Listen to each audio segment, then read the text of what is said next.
श्री परमात्मने नमः। ओम श्री सत्य गुरुदेवाय नमः। देखिए ये बता रहे भगवान, ये भगवान का श्लोक 11वें अध्याय का 47वां श्लोक। विश्व रूप दर्शन की भूमिका। श्री भगवान ने कहा कि हे अर्जुन, अनुग्रह पूर्वक मैंने आपकी योग शक्ति के प्रभाव से ये अपना परम तेजोमयी सबका आदि और सीमा रहित विराट रूप तेरे को दिखाया, जो कि तेरे सिवाय दूसरे से पहले नहीं देखा गया। ऐसे भगवान समझा रहे कि जो हमने तुमको ये रूप दिखाया, अपनी योग शक्ति का प्रभाव जो दिखाया, तेज दिखाया, वो पहले किसी ने नहीं देखा। क्यों भगवान ने कैसे दिखाया? अनुग्रह पर भगवान ने कृपा की। किसी में ऐसी सामर्थ्य नहीं है जो भगवान से ऐसा काम करवा ले, वैसे कहे भगवान वैसा दिखाइए, वैसा दिखाइए, वैसा कर दीजिए। लेकिन भगवान जिस पर कृपा करे उसको फिर क्या, जिस पर भगवान रीझ जाए, खुश हो जाए, हैं, भोले भाव पर भगवान रीझ जाते हैं। अर्जुन देखो, दुर्योधन अर्जुन दोनों लोग गए हुए थे ना भगवान के पास में। दुर्योधन ने चालाकी से उनकी सब सेना मांग ली, लेकिन अर्जुन ने कहा भगवान हमको आप ही चाहिए। भगवान कहते सिर्फ तुम जो हमारी शरण में रहता है उसकी मेरी पूरी जिम्मेदारी हो जाती है। जो मुझी में भाव रख कर लेता है मेरी शरण, उसके और मेरे हृदय का एक रहता तार है।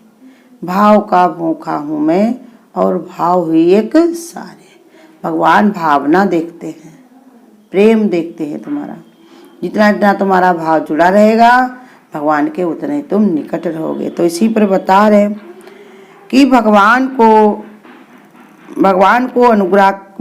को अर्जुन पर प्रेम देख करके ये अनुग्रह की। भगवान को जब अर्जुन में इतना प्रेम दिखाई पड़ा तभी उनके ऊपर अनुग्रह की।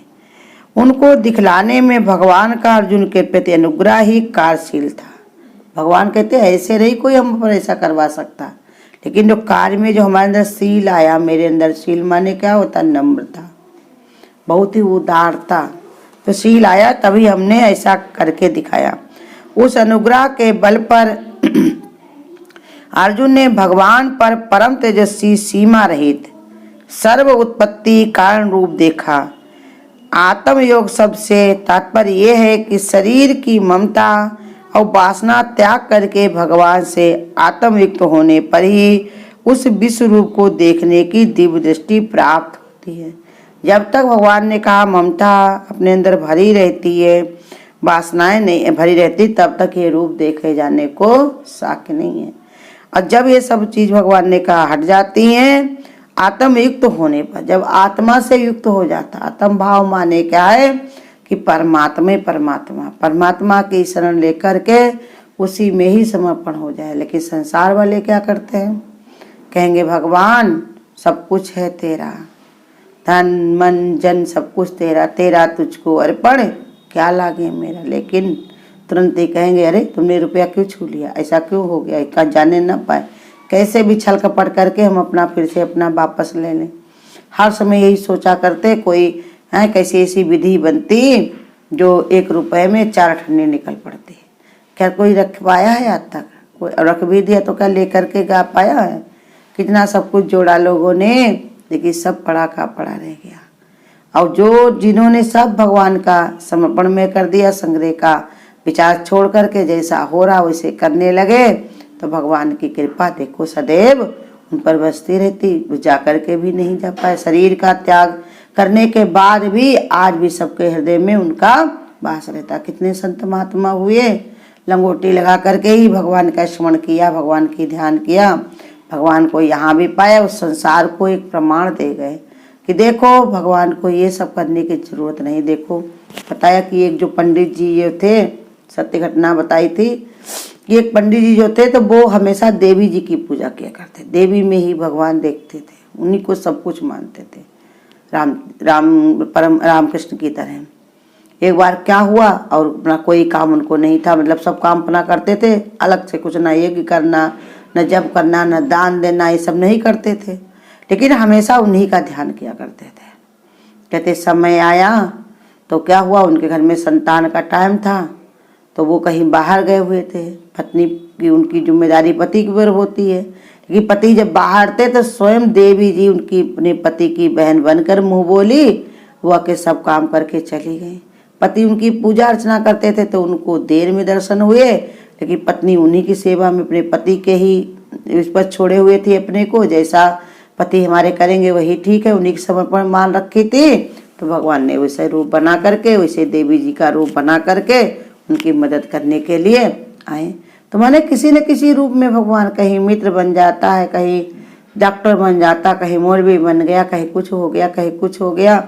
यही सब रूप धारण करके भगवान हर तरीका से भगवान अपने भक्त के ऊपर अनुग्रह करता है। हम लोग सोचे कि हमको सामने दिखाई पड़े, हमको ये बताए समझाए तो हम जाने, नहीं। भगवान कहते हैं जैसे वो दिखा रहा, जैसे समझा रहा, ये सब भगवान की कृपा ही है। तो इसीलिए समझा रहे, किसी बात पर भगवान बल दे रहे हैं कि अनुग्रह के बल पर अर्जुन ने भगवान का ये परम तेजस्वी सीमा रहित सर्व उत्पत्ति कारण रूप देखा। आत्मयोग सबसे तात्पर्य यह है कि शरीर की ममता और वासना त्याग करके भगवान से आत्मयुक्त होने पर ही विश्व रूप को देखने की दिव्य दृष्टि प्राप्त होती है। जब तक भगवान के अनयंत्र का अर्थात पृथक होने का भाव रहता है तब तक इस दृष्टि की उपलब्धि नहीं होती। जब तक भगवान को तुम अलग मानते हो, अपने को अलग मानते हो, कहते ऐसा का भगवान हमारे साथ करेंगे, कहीं देख नहीं रहे, कुछ नहीं हो रहा, जैसे मन में बनाए रखते हो, तो भगवान कहते तब तक भगवान तुमसे दूर है। अब जिस दिन तुम्हारी इस एकता हो गई आत्म भाव से, योग जुड़ गया परमात्मा से, तो हर जगह परमात्मा ही परमात्मा दिखाई पड़ता। तो कहते आत्म योग होने पर भगवान की भावना का सर्वथा नाश हो जाता। अनंत माने अलग की, पृथक की जो भावना होती है उसका सर्वथा नाश हो जाता है। इसलिए भगवान कहते हैं कि ये रूप तेरे अतिरिक्त दूसरे किसी ने पहले नहीं देखा। तात्पर्य यह है कि शरीर का आभास जब तक रहता है तब तक ही अन्यंत का मतलब पृथक का भाव रहता है। फिर भगवान कहते हैं जहाँ ये खत्म हुआ वैसे भगवान एक में ही अपने में भगवान दिखने लगता। कब तक दिखता है? जब तक शरीर का अभिमान रहता। हे अर्जुन, मनुष्य लोक में इस प्रकार विश्व रूप बाला में न वेद से, न यज्ञ के अध्ययन से, न दान से, न क्रियाओं से, न उग्र तपो से ही तेरे सिवाय दूसरे से देखे जाने को साक्य हूँ। कह रहे भगवान खुद अपने मुँह से बता रहे कि न वेद से, न यज्ञ से, न कोई अध्ययन से, न दान से, न कोई क्रिया से ये रूप मैं किसी को अपना दिखाता नहीं हूँ। यज्ञ, दान, अध्ययन, दान, कर्म, तप ये सब इस प्रकार के कर्म होते हैं। ये असंभव इस कारण के कर्म होते हैं जिसमें सकामता भरी रहती है। सकामता के कारण भगवान कहते तुम्हें कुछ ना कुछ चाहिए, थोड़ा सा करोगे, दिन भर व्रत रह लिया तो कहते शाम को कुछ ना कुछ मांग बैठे हो, भगवान मेरा घर बनवा दो, लड़का बच्चा दे दो, ये कर दो, वो कर दो। दिन में ही रहे होगे, खाया पिया होगा, कितना सब कुछ किया होगा, ध्यान दिया होगा अपना सब कुछ, थोड़ा ही देर बैठे होंगे लेकिन फिर भी मांग बैठते हैं कितनी बड़ी बड़ी चीजें। कहीं प्रसाद चढ़ाएंगे 11 रुपए का, मांगेंगे 11 लाख। तो इसलिए भगवान कहते उसी के कारण उसका कोई फल नहीं मिलता है, उसमें भगवान असंभव हो जाता है। लेकिन ये सब क्रियाएं तभी तक करने का विधान है जब तक शरीर का संबंध दृढ़ होने के कारण जीवात्मा में भगवान में भिन्नता का अभाव अवशेष रहता है। कहते तब तक अगर कर भी कोई रहा है ये दान तब तक करे जब तक उसके अंदर शरीर का आभास रहता है। जब अनुशासन अंतःकरण की शुद्धि के लिए अनिवार्य है, चित्त के शुद्ध होने और निर्मल हो जाने पर दोषों की क्षीणता होकर मनुष्य में संपूर्ण भूतों को आत्म स्वरूप देखने के सामर्थ्य का भगवान ने आत्म स्वरूप देखने का भाव हो जाता है। कहते जितना जितना हमारा ये देह भाव हटेगा उतने उतना भगवान को रूप देखने को, भगवान से चर्चा सुनने को, भगवान की चर्चा कहने का हमेशा मन बना रहेगा। इसलिए भगवान कहते हैं इन क्रियाओं से सैकड़ों जन्मों की संचित पाप वासनाएं तो क्षीण होती, परंतु भगवत दर्शन रूपी अमृत की प्राप्ति अंतःकरण शुद्ध होने के बाद ही भगवान की कृपा से होती है। कहते देखो ये सब चीज़ों से अगर तुम है भी तो हो सकता तुम्हारे पाप धुल भी जाए, जो जिंदगी भर जो भी तुमने किया हो, पहले जो किया हो, लेकिन भगवान की प्राप्ति नहीं होती, क्योंकि भगवान तभी रिझते हैं जब भगवान की कृपा होती, तभी भगवान जब चाहते तभी अपना रूप दिखाते हैं। ये नहीं है कि ये सब कर्मों से, तपस्या से इससे रिझे। जैसे कि कहा उन्होंने 1000 वर्ष तपस्या की थी, रावण ने इतना किया था, वैसे किया था, सब लोग सुनते हो तो भगवान कहते हैं मुझसे नहीं रिझते हैं। वो तो जो हमारे लिए खड़े रहता हमारे लिए अपना ऐसे विचार बनाता है, तो फिर हम कहते हैं कि इतना इसने मन लगा रखा हमारे में, तो हमारा एक कर्तव्य है कि हम इसके भाव को पूरा करें। तब भगवान आकर के अनुग्रह कर देते हैं, माने कृपा कर देते हैं। लेकिन कोई जिद करके कहे हम इसी से तुम्हें रिझा लेंगे, भगवान तुम्हारा रूप देख लेंगे, तो नहीं देख सकता, क्योंकि वो अहंकार के कारण भगवान कहते हैं हम वहाँ पर उन पर अनुग्रह नहीं करते। लेकिन जो हमारे समर्पण में पड़ा रहता है कि भगवान कहते हैं मंत्र जाप में दृढ़ विश्वास, जिसके अंदर ऐसे मंत्र जाप कर लेता, दृढ़ विश्वास हो जाता, हम भगवान की कृपा होगी जरूर, तो भगवान अपनी कृपा कर देते हैं, उस पर अपना अनुग्रह कर देते हैं। तो इसलिए भगवान को हमेशा अपने भक्तों की ही चिंता रहती है कि भगवान का भक्त जो है कोई भी चीज़ से परेशान हो, नहीं तो फिर भगवान को कौन याद करेगा। सब लोग जानते हैं, दया की ना होती भगवान जो आदत तुम्हारी, तो सुने ही रहती अदालत तुम्हारी। हाँ, भगवान कहते हैं अगर कृपा की आदत नहीं होती तुम्हारी, दया की आदत ना होती, अपने भक्तों को हृदय में लगाने की आदत ना होती, ठुकराए को अपने अपनाने की आदत ना होती, तो कौन भगवान का ध्यान विचार करता। ये आदत ही तो भगवान से जोड़े हुई, कहीं जब ठिकाना नहीं मिलता तो भगवान की शरण में जा कर के बैठते हैं। दुनिया के सताए लोग यहाँ सीने से लगाए जाते हैं, दरबार में सच्चे सतगुरु के दुख दर्द मिटाए जाते हैं, क्योंकि भगवान गुरु ने तो संकल्प लिया है, कोई हाय करके आए तो वाह ले जाए, जैसा भी आए थकार के हमारी शरण में, उसके सारे दुख दर्द यही छूट जाए, अब वो परमात्मा का भक्त हो जाए, भगवान का प्यारा हो जाए, उसका जीवन आनंदित हो जाए।